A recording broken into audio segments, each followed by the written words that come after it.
你好，我是周梦瑶, and I'm presenting qi.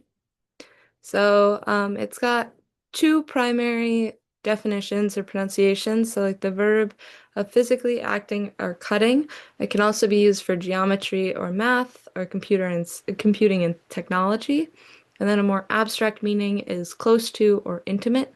So, a literal emotional closeness or to correspond to or to match. So, this is the evolution. The right side means tool, and then the left side is more of a phonetic component.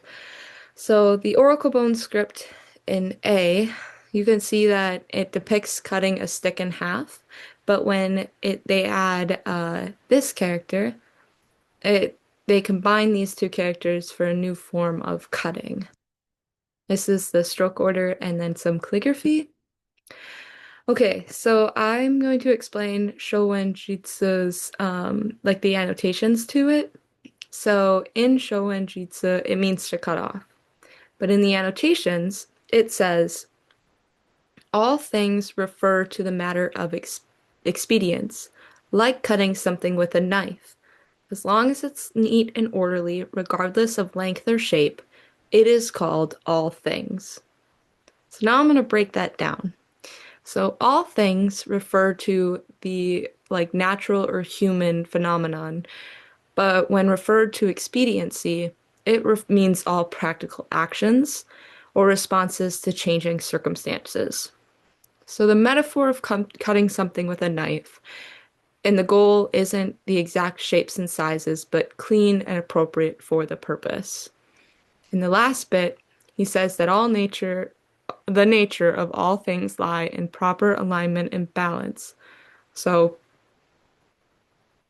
everything I just said, overall, it means all things are not unified by form, but by the principle, which is the principle of proper order and harmony.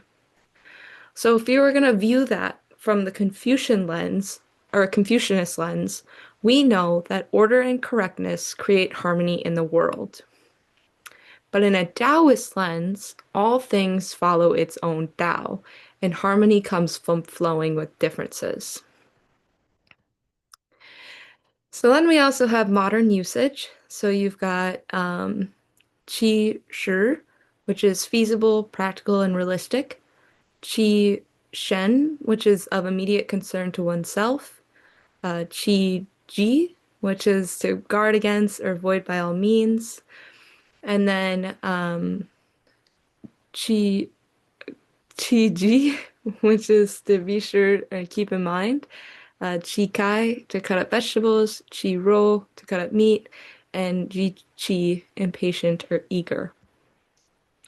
And in philosophical implications, so at the surface, to cut suggests separation, so dividing one thing from another, yet it can also mean intimacy, so cutting through an illusion to bring real connection. This phrase doesn't mean it destroys the truth, but it would bring clarity. In the same way you can cut, like to cut can represent the act of removing what's false and unnecessary, so what is real becomes clothed and clear.